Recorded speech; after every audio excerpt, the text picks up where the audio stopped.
ఏమండి, ఏమిటి ఆలోచిస్తున్నారు? ఏం లేస్తుంది. లేదేదో ఉంది. ఇంత రాత్రి వరకు మీరు నిద్రపోలేదంటే? ఏం లేస్తుంది. ఒక సమస్య నన్ను తీవ్రంగా వేధిస్తోంది. ఏమిటిది? ఒక కుటుంబంలోంచి ఒక ముఖ్యమైన మనిషి వెళ్ళిపోతే వాళ్ళ పరిస్థితి ఏమిటా అని ఆలోచిస్తున్నాను. ఎవరండి? మన కృష్ణమూర్తి సుమతి. వాడి పరిస్థితి చాలా ప్రమాదంగా ఉందని, 2-3 రోజుల మించి బ్రతకకపోవచ్చని బాంబే హాస్పిటల్ నుంచి ఉత్తరం వచ్చింది. వాడు బాంబే వెళ్ళేటప్పుడు తన విషయం ఎవరికీ చెప్పొద్దని నాతో ప్రమాణం చేయించుకున్నాడు. ఇప్పుడు ఈ విషయం వీళ్ళకి చెబితే వాడికి ద్రోహం అవుతుందా, ఆ కుటుంబానికి మేలవుతుందా అని తెలుసుకోలేకపోతున్నాను. ఒక మనిషి మీ కళ్ళ ముందు ఆత్మహత్య చేసుకుంటూ నన్ను ఆపితే నా మీద ఒట్టు అన్నాడనుకోండి, అడ్డుపడి ఆపుతారా లేక ఒట్టుకు భయపడి ఆగిపోతారా? ఆపుతాను. ఇది అంతేనండి. కానీ ఆ ఇంట్లో ఉన్న మనుషుల మధ్యకి వెళ్ళి కృష్ణమూర్తి చనిపోతున్నాడన్న దుర్వార్త నేను అందించలేను సుమతి. ఒక ఇల్లాలు మరొక ఇల్లాల దగ్గరకు వెళ్ళి నీ భర్త చనిపోతున్నాడమ్మా అని చెప్పడం ఎంత కష్టమో నాకు తెలుసండి. అయితే చెప్పడం ఎంత అవసరమో కూడా నాకు తెలుసు. అందుకని నేనే వెళ్ళి చెప్పొస్తాను. తన బుట్ట చెరిగిపోయే లోపు భర్తను చివరిసారిగా చూడని భార్య బ్రతుకు నరకం అండి, నరకం. మమ్మీ, డాడీ దగ్గర నుంచి ఉత్తరం వచ్చింది.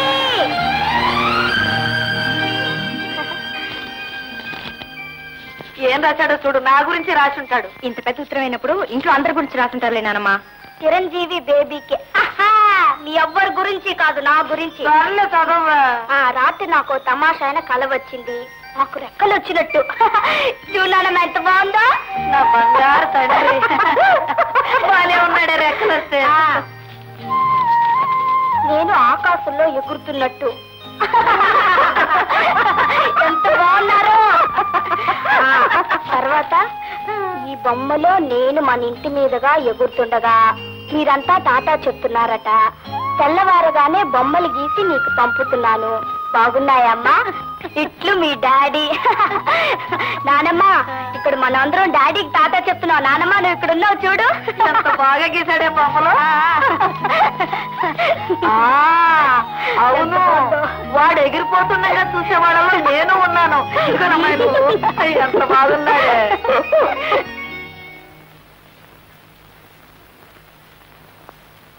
శ్రీలక్ష్మి గారు.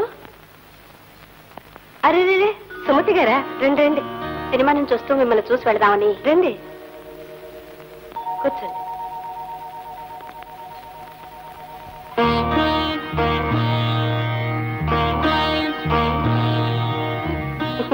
ఏమిటి అలా చూస్తున్నారు? ఏమీ లేదు, మీతో ఒక విషయం చెబుదామని వచ్చాను.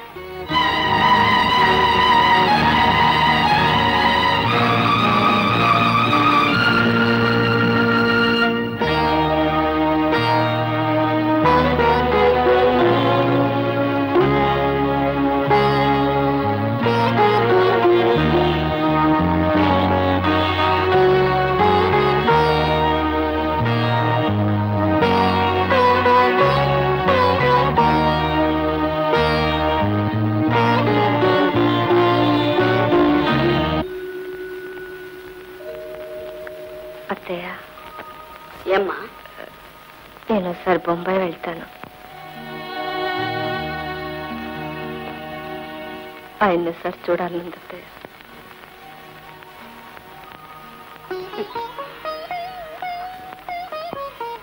బొంబాయి పెడతావా? అలాగేనమ్మా, తప్పకుండా పెడుతుగా. అమ్మా, నేను వస్తానమ్మా. తప్పమ్మా, నేను త్వరగా వచ్చేస్తాను కదా. నేను నీతో పాటు తిరిగి వచ్చేస్తానుగా. అమ్మా అమ్మ, ప్లీజ్ నాన్న చూడాలను. నా బంగారు తల్లి కదా, చెప్పిన మాట వినాలమ్మా. తప్పమ్మా. అమ్మా ప్లీజ్. పిచ్చి మొహాలారా, దానికి అబ్బాయి మీద గాలి మళ్ళీ అడగలేక అడిగి అది పెడుతుంటే మీరు వెంట పడతారేమిటి? అవునే సునీత, చిన్నపిల్ల దాన్ని సముదాయించడానికి బదులు పెద్దదాను నువ్వు కంట తడి పెట్టుకుంటావేమిటే? అమ్మా బేబీ, చూడు మరి, నాన్న ఇల్లు దొరికిందని ఉత్తరం రాశాడమ్మా. అమ్మ వెళ్ళి బాగుందో లేదో చూసి వస్తుంది. ఇల్లు చూడటానికి ఇంటెల్లపాది బయలుదేరి బొంబాయి పెడితే ఎంత అయిపోతుంది? ఇల్లు బాగుందనుకో, మనం అందరం బయలుదేరి వెళ్ళిపోతాం కదా. ఇప్పుడు చెప్పమ్మా, అమ్మని వెళ్ళమంటావా? నా తల్లి బంగారం కదూ, చూడు లక్ష్మి, నువ్వు వెళ్ళగానే ఇల్లు ఎలా ఉందో, మేము ఎప్పుడు బయలుదేరి రావాలో వెంటనే ఉత్తరం రాసేసాయి. అన్నట్టు మర్చిపోయాను, ఈ సున్నుండలు తీసుకెళ్లి అబ్బాయికి ఇవ్వు. నీకు తెలుసుగా వాడికి వెంటే ఎంత ఇష్టమో. నువ్వు కూడా 2 నోట్లో వేసుకో.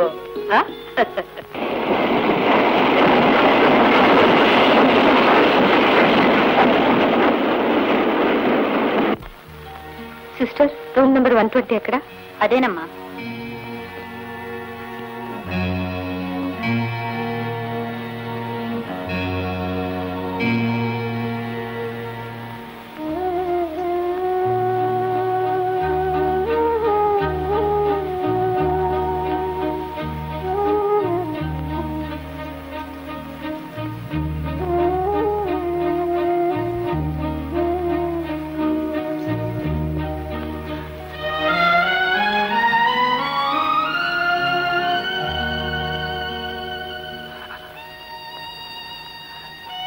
లక్ష్మి, ఏమండి, ఏమిటండి ఇలా అయిపోయారు?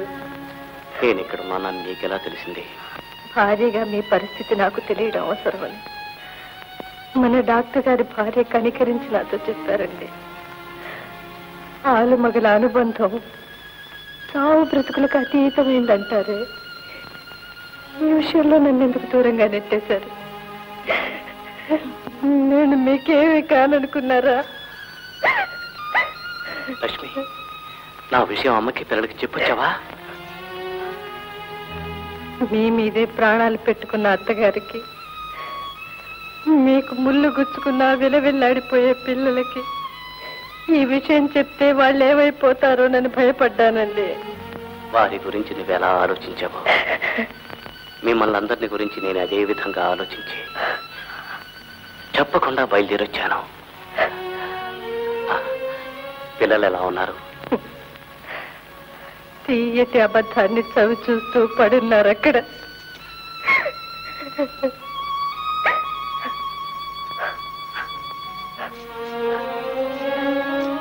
ఏమండి, అత్తయ్య మీకు సున్నుండలు పంపించారు. సున్నుండరా? ఏవి?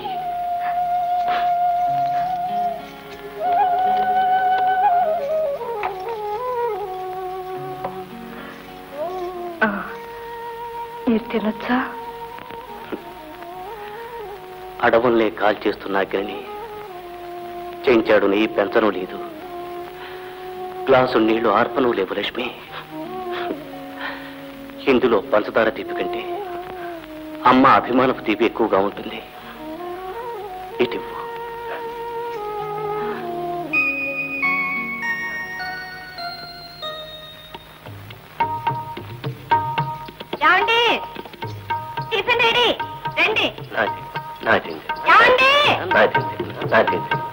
వస్తున్నా.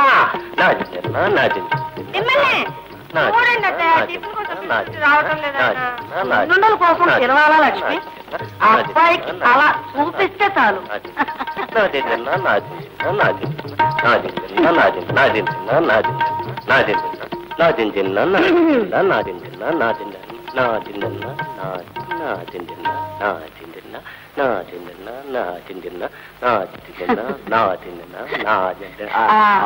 ఏం తిన్నా?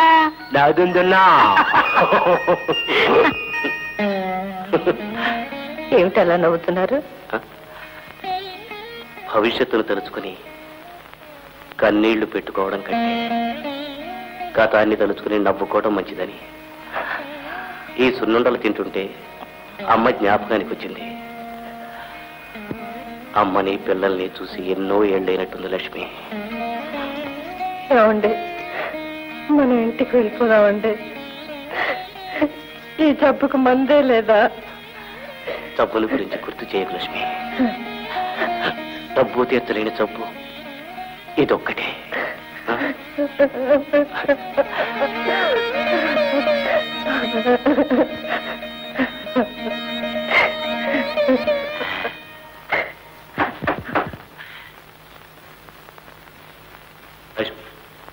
నృత్యం చేయడని ఇక్కడ వాడుబాయ్. నాకేం కావాలన్నా చేదోడు వాదోడుగా ఉంటుంటాడు. నమస్కారం. అమ్మమ్మ, మీరు నాకు నమస్కారం పెట్టకూడదు తల్లి. చిన్న కుర్రాడిని, ఆయుష్ సగం తగ్గిపోద్ది. మా ఆవిడ. మీ పక్క మీద ఇంటి ఆవిడ కాకపోతే వంట ఆవిడ కూర్చుంటుంది ఏంటండి? చూడగానే అనుకున్నా వస్తా. ఎక్కడికయ్యా? ఇంటికండి. డ్యూటీ అయిపోయింది. వేళకి ఇంటికి వెళ్ళకపోతే మా హౌస్ వైఫ్, అదేనండి నా భార్య, ఏదో ఒక ఫినిషింగ్ టచ్ ఇచ్చేస్తుంది. ఆ లడ్డు ఇప్పించండి బాబు.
Prepare injection.